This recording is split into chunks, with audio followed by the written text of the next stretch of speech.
So I got this on my Facebook feed, and I watched it, and I was laughing all the way through. And then I shared it with my fiance and my mother, and they were laughing all the way through. And finally, I shared it with my friends, so they can be laughing all the way through. Now I'm going to share it with you guys. Tell me what you think, because it's really interesting. Especially, I'm curious what the girls in my chat think, because I know I have a couple. But I miss making video responses. I think it's because YouTube's terms of service makes it quite difficult to do video responses. So I'm going to try to keep this as respectable as possible, and then I ask you guys to do the same. Treat this with the utmost manner of the respect that it deserves. It's like a university professor, okay, coming down from the lecture hall. This is how respectful you need to be. All right, let's watch. Dear gentlemen and ladies, this video is the story of my life, but it's also the story of a lot of men, because this video is about toxic masculinity. Okay, so this is entirely subjective, isn't it? There's absolutely no study that you're about to show. This is just what you consider your life experiences, and you assume that other people must share your life experiences. This is why they hate objectivity, isn't it? Because, like, if you are to actually have a survey, you might find out that what you have experienced isn't the same what other cock bearers have experienced. Just because you have the cock doesn't mean you get to share your experiences with other men. It's like we don't have a Bluetooth in our pee hole, and when some person experiences something, that doesn't transcend into the Bluetooth of other people. It doesn't work that way. Men aren't a class. Like a class of people, let's say the workers, they do experience the same lives in the factory. But when you talk about men, some men are rich, some men are poor, some men are healthy, some men are sick, some men are tall, some men are small, some have an annoying squeaky voice. So I really hate it when you see some guy on Facebook talking about as if he knows your experiences just because he's a man. For 21 years, I grew up as a man with a very closed mind. I generally don't get this sales pitch. And it's a sales pitch that Robin DiAngelo also prefers in her book. Like, she says she's a racist, and this guy says he is close-minded. It's like, okay, but that's you. I can't put myself in the shoes of a close-minded person, just like I can't put myself in the shoes of a racist. Like, that's your problem. That's something you have to work about. But, like, for some reason, they try to create this idea that men are a class, and if he was close-minded, then that means every other man must have been close-minded as well. I was living in a small mining town in Poland, and in that town, we were told that boys had to be strong and aggressive. It was in our DNA. After all, our grandfathers survived the Second World War, our fathers grew up as if war never ended, and we were a part of the same cycle of the old-school masculinity. I mean, there you go. Living in a small town in Poland gave you completely different life experience than me living in a big city in communist Romania. The fact that we both have a cock is the only thing that we have in common. And not to mention, like, the idea that you were told men should be aggressive. Like, how many of you were told this by society? In fact, like, I was told quite the opposite. I was told that because I'm a man, and therefore I'm going to be stronger than a woman, I should never lift my hand against a woman ever. Ever. Not even one. Under no circumstance. And I think this is, something that's good to be taught to boys. The idea of having power was taught that it comes with responsibility. Like a good man, someone that's a strong person, has power but also has restraint.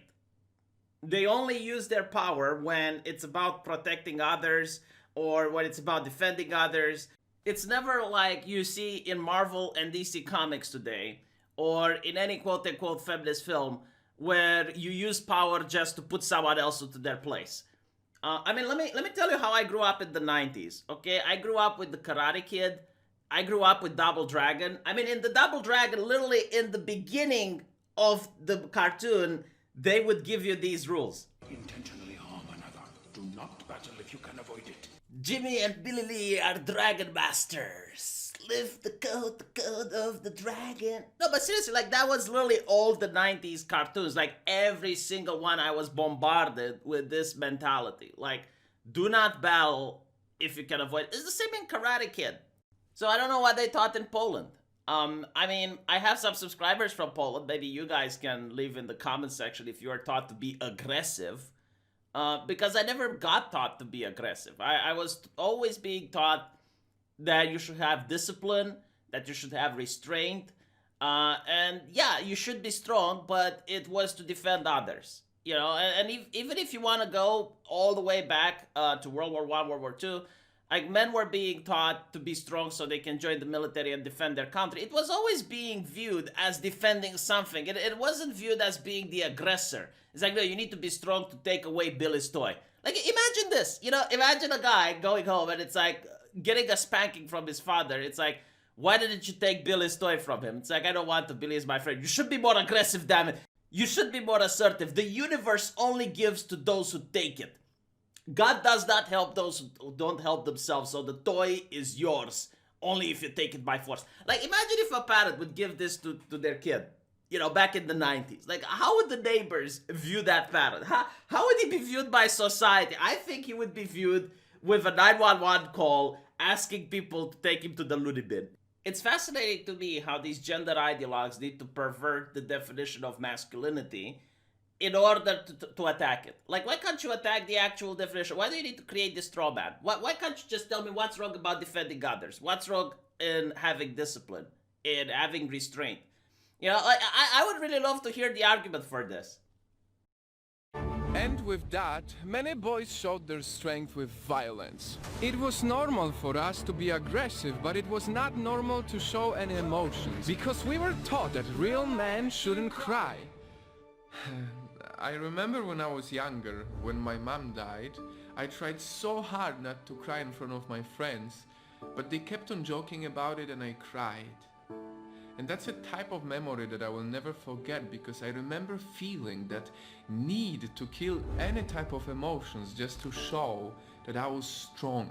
When has that ever happened? Like, in the history of mankind, when did it happen that a person cried at a funeral and others laughed at him?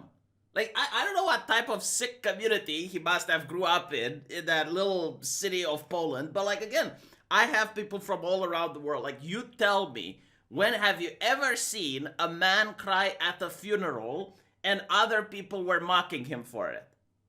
You know, like, the idea of being told not to cry doesn't apply to funerals, right? Like, you're not supposed to be a Jedi. You're not supposed to be a Vulcan, devoid of all emotions and just be 100% logical. No, like, you're supposed, as a man, to make a distinction between things you're supposed to be emotional about and things you shouldn't. For example, if you get mean words on Twitter, maybe it's not a good idea to cry on a camera about it. And you're being told this for your own protection. Take Jordan Peterson, for example. He actually went on an interview and he started crying because of the vile abuse that he constantly gets on Twitter. And did people come with understanding and compassion towards him? No, it was people on the left, the social justice types that are trying to dismantle toxic masculinity, that were viciously mocking and attacking him. Basically what it means is that he showed vulnerability. He showed that this is something that gets to him. And the answer was for people to intensify the attacks on that thing that gets to him. If he were to keep it bottled up inside, if he were to only share it with his loved ones or the people that he would trust, then maybe he would have got some compassion and understanding. But when he decided to share it with complete strangers, because he probably thought, well, these are gender ideologues, they're going to embrace me. They were like sharks that smelled blood in the water. They were very evil and conniving people. And this is why you need to control your emotions. And I find it kind of funny that it's usually the gender ideologue that on one hand says, oh no, men need to show more emotion. And when men get emotional that they don't like the direction Star Wars or Star Trek or Doctor Who takes, oh, now it's angry white men. Oh, look, angry white men, piss babies, man babies. They're upset that their new hobby is being changed. And it's like, what do you want? What do you want? You know, like, if I make this video for me is emotional. It's filled with emotions in it. I bet if the author of the first video sees it, he will not like it. He will be like, oh, why is V showing so much emotion? He's putting so much la pasión into this. And talk about pressure of society on women, and so we should. But there's also a lot of pressure on men, and because of that, not only men, but also women suffer. Because of toxic masculinity, men struggle to show their emotions, and as a result are not the best fathers. Yes, men are not the best fathers. This kind of brings me to the point that everything he is saying now is redundant because the left is literally attacking the idea of the existence of genders. So, for example, men should get cervical cancer screening and all that.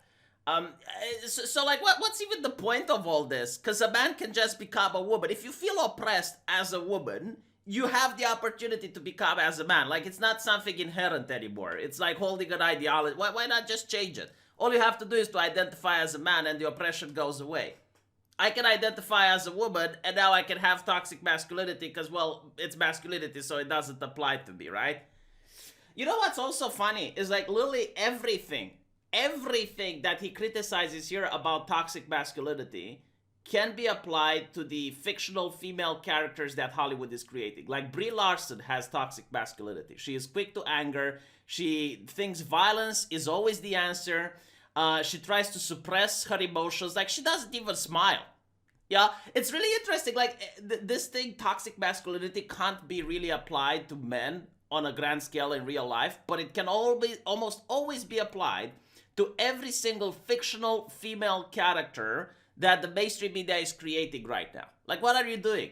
Why you do this? And secondly, yeah, being a good father does mean that you have at some points to hold back emotions. Like, for example, if I have a disagreement with the wife and the kid comes in the room, I don't want to bring that disagreement. I don't want to bring those emotions on the kid. Because chances are I'm going to work it up with my wife the next day. Like, I don't need little Billy to feel the tension between his parents. Like, if I have a financial issue, and let's say I can't pay the mortgage to the house, and maybe we're going to be kicked out of the house in 2 months, what does little Billy really need to know that? What do you want me to go in front of little Billy and cry? Would that make me a good father? Would it be a good fathering thing to go in front of little Billy and say, oh, we're going to be out of a house, little Billy. Oh, there's nothing we can do anymore. Or is the manly thing to sack it up and look for a job so you can pay the mortgage? Like, do the best thing you can do in those 2 months in order to avert the crisis. Because little Billy can't really help, right? He's useless at that age. I'm sorry, little Billy, but maybe when you're older, don't make a mortgage, little Billy. And this idea that suppressing emotions, I have never, ever heard any man or anything in society telling men not to love. Like, this idea of suppressing emotion was about discipline. Like, don't be a wife beater, don't be a bully, don't use your power to intimidate others. That was what discipline was about. But I've never heard like you shouldn't love. In fact, it was heavily encouraged to love. Like, women always wanted men to show la pasión, to be passionate, to show the passion. Like, you look at the thing that women like, 50 Shades of Grey, the Twilight, all these nonsense, the originals, that's some new cancer that's out on Netflix. That's what women like, and that's a good thing. That's what they're interested in. And all of the men there are strong, powerful, they have control over their emotions, but all of them have la pasión. They're very passionate men. They're capable of great lengths of loving someone. And overall, I think it's just the quality of being a leader. I mean, imagine if Angela Merkel would come on television and she would start crying and saying, "Oh, Deutschland is being destroyed by the pandemic. We're all doomed. It's doom and gloom." Okay, if she were to do this, do you think people would still want her as a leader? I mean, surely a lot of people would be compassionate and understanding of her as a human being, unleashing those emotions live on television. But how many of those people would still think, yeah, well, she still should be the one deciding the future for the country? Imagine if Donald Trump would start crying one day about the Chinese bullying him out of the Chinese Sea and saying like, oh, and then the Iranians and all of these problems are on my shoulder. Oh, I don't know what to do. And he would start bursting in tears.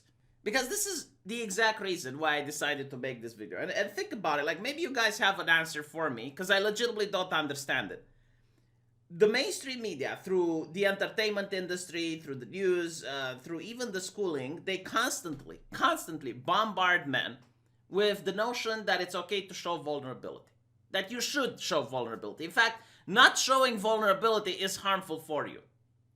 And when you do show that vulnerability, they attack you like sharks. Why do they do this? Like, what is the point? Why? You know, it reminds me in a way like Scientology operates, where you have to confess your problems, you know, like you give a written confession, and when you want to leave the cult, they will use that written confession to blackmail you. Like, they will say, like, hey, is there something on your mind? Is there something that weighs you down? And you're like, yeah, you know, I cheated on my wife once. And then when you want to leave the cult, they're like, if you leave the cult, we have your written confession here. We're going to use it in order to attack you. Isn't it the same what they're doing? Like, they keep saying, you like, be vulnerable, be vulnerable. And when you have Jordan Peterson finally crying, then they're like, oh, look how weak he is. Look how pathetic he is. Why do people follow such a pathetic man? You know, like, he can't just take some banter on the Twitter. Weak, pathetic. And then it's like, what? This is from you guys coming, right? Like, it's not the right-wingers that were doing this. Very interesting. Fathers, because of toxic masculinity, we constantly objectify women. I really never understood the idea of objectifying a woman. Like, just because I'm sexually attracted to a woman, it doesn't mean that I view her as an ashtray or something. It's such a weird concept that, again, I feel like it didn't have any input from men. I mean, maybe he does, you know, because maybe this is projection. Maybe when he sees a woman, he objectifies her as an ashtray. I don't know. You know, I can't talk for him.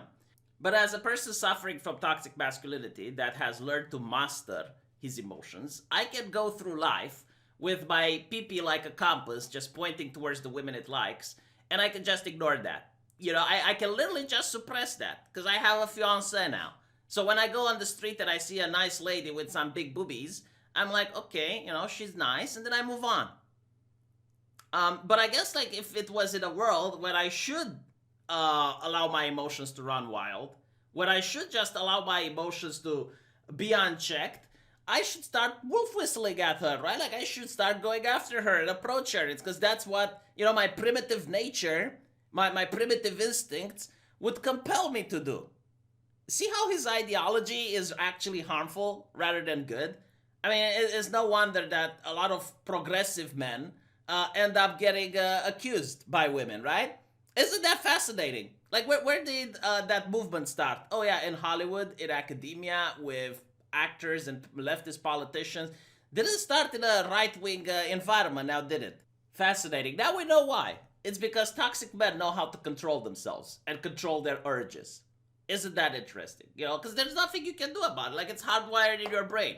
Like, if you're a man, you know this. You know, it's even why the expression, the penis has a mind of its own. Because, like, you can't control it. You see something sexy, it's going to grow. And they consider that to be objectification. Well, you know, like, I'm sorry. It's like asking me not to sleep. It's like asking me not to breathe air. Like, the only way for this to stop would be to castrate myself. And then I'll be like, okay, well, now it's not growing anymore. But I don't want to live like a castrated eunuch. Oh, and here's another interesting contradiction, right? Like, they want you to express yourself. Like, not to keep your feelings bottled up in. And when I express myself and I look at, let's say, a comic book, like a manga or something, and I say, oh, those are some nice titties. Oh, no, that's toxic masculinity. That's me being a misogynist. Let's try to get this guy fired for expressing himself. Isn't this, like, ideology really interesting? They actually believe it's harmful to keep things bottled up in. And when you express yourself, they attack you. Because of that, there is no equality in the world. Because of that, rape, crime, suicide, or murder is something that mostly men do. Communism is literally the only ideology that wants equality in the entire world. Like, I can't think of any other ideology besides communism that wants equality. I lived through communism. I do not wish those horrors upon anyone, men or women. Equality under the law is a different thing, but it's not what Huey is advocating for. And secondly, like, here is where I'm lost. Okay, like, maybe some of you can help me make up some of this intersectionality ideology, right? Because it's just confusing for me. On one hand, they say silence is complacency. And then they also say, in literally the same ideology, they say silence is not consent. Like, only express consent matters. So body language doesn't count. And I'm like, okay, aren't these things contradicting with each other? Don't we have a problem? And then they say, people of color in the United Kingdom are overrepresented in the prison system. And I'm like, okay, well, that's a serious issue. Let's look into it. But then they also say men are overrepresented in the judicial issue, and men need to change. It's like, hold on a little bit. So like, I feel at a loss here. Like, what is the principle? What is the golden standard? Is society responsible for locking up innocent people? Or do people make wrong choices that end with them getting locked up? Like, which one is it? Because it can't be both. What is the principle? How can I use this guy as a moral compass? I want to use glasses here as a moral compass, and I fail to do so because he's giving me conflicting signals. Maybe he fought toxic masculinity so much he turned into a very sexy, attractive, buxom lady, giving me mixed signals. I don't know. I don't know, but it's weird. I'm confused. Should we teach our boys to be less manly? No! The answer to toxic masculinity shouldn't be less masculinity. It should be better masculinity. The world doesn't need less real men. It needs more real good men. Real good men wouldn't ignore someone being bullied and discriminated. They would charge to defend the weaker. So you created a problem that didn't exist and offered the solution that my grandparents offered to me when I grew up. Well, congratulations. Wow, it's so nice that you managed to just artificially create this problem, straw man what an actual man is, and got yourself on a podium so other people can listen to you. And now you're like a leader, offering the same solutions that have been offered all this time. Like, I've never heard anyone encouraging men to be violent, okay? But they were encouraged to help others that are in need. And this is what you're doing now. You're saying, oh, no, all men were encouraged to be violent by society, and here is me giving you the correct solution. Wow, you're so useful. Thank you. I wouldn't know what I've done without you. Charge to defend the weaker. Real good men respect women and see them as equal because they're not afraid of losing their position. Well, that is such a dumb take. Like, imagine I come home to my fiancée and I tell her that I have quit my job and there's no more money coming in the household from my side. Now, she's going to have to take care of the household with her own wage, both of us. And she'll be like, well, why did you do that? Why did you quit your job? Well, you see, there was another woman that was applying, and I decided that since I am equal to her, there will be, like, no difference for the company, whether I work there or a woman works there. Because we're equal, right? Like, there is absolutely no difference. So I decided to quit. I just wanted to show that I respect women. I'm not like the other men that are trying to climb the ladder. You understand, honey, right? Like, you understand. I did it for women, my love. I did it. What do you think she will say? Or if you're at a workplace and you just stop being competitive so you can allow a woman to take your job. And when you go home to your loved one, what do you think she will say about it? Like, what is her reaction going to be? I'm sure it's going to be one of understanding, right? Because you're helping one of the sorority. That's how life works, doesn't it? And what does it mean to treat women like men? Like, here's the thing. If I walk with my fiancée on the street and a man spanks her ass, it just happens. Like, I turn around and I see this man spanking my significant other's ass. The correct action is to throw fists. Like, I don't care what the left says. I literally do not give a flying fuck what every other person in society. Like, if the entire society would look at me and say, no, you shouldn't do that, I don't care. Alright? Like, in that moment, I think it's time to defend the weaker. But, let's say that I walk with my significant other on the street, and then a woman spanks her ass. Like, I'm not going to throw fists. Like, I'm sorry, I know that you're preaching about equality and all that, but I'm not going to treat a woman the same way I'm going to treat a man. Like, no matter what you're going to say, I will treat them differently. Benevolent sexism is what they call it. Benevolent sexism. Yeah, I'm the type of guy that will hold the door open for a woman. I know it's evil. It is absolutely. But this is how my grandfather taught me. This is how my mother taught me to behave. And I trust the teachings of my grandfather and my mother far more than I trust the teachings of some guy on the internet. Real good men are not afraid to show their emotions because they are honest. And finally, real good men are strong husbands and fathers. Barack Obama once said, "Of all the rocks upon which we build our lives, family is the most important." And we are called to recognize and honor how critical every father is to that foundation. Every single man should know that family comes first. And in family there is no place for toxic masculinity. Family is about showing emotions, being accepting, romantic, loving, faithful, and... Yeah, I'm going to stop now because he is beating the ever-living shit out of that straw man. Like, I don't think the straw man ever stood a chance, to be honest. It looked like he lost the battle since before he got in the ring. But it's really interesting. Like, if you go on the BLM website, they actually talk about the abolition of the family, which is what Marxists want to do. They don't want to just abolish the family. They want to abolish gender. And again, like, not all communists, you know, hashtag not all leftists. But if you read some of the communist literature, like Engels, like Marx, you know, they actually talk about how the family unit is a problem. And how it gets in the way of true equality. Because, you know, like, again, when I say something like, this is what my grandfather taught me, and this is what my mom taught me, so I don't care what a guy on the internet says. Well, I depower him, don't I? Like, I take away his power of lecturing me because I think my family is more important than some ideologue. And that's the main core of the problem. It's like, no, you should have loyalty to the ideologue. You shouldn't have loyalty to your family.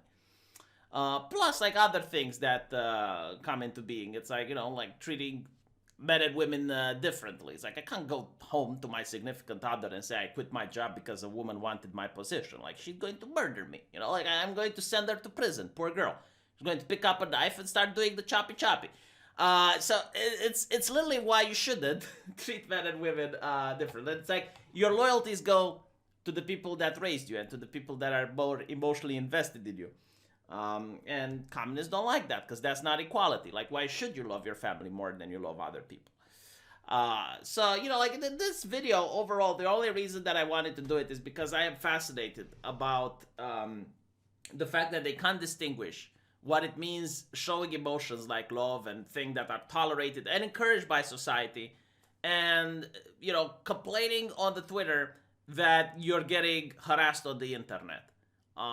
And they encourage you to do that. They actually want you to complain about everything. And when you complain, what ends up happening is that they attack you. Like, they attack you for complaining. The moment you show some weakness, they attack you for doing it. So let me know what you think. I miss doing these video responses. And I'll see you guys in the comment section.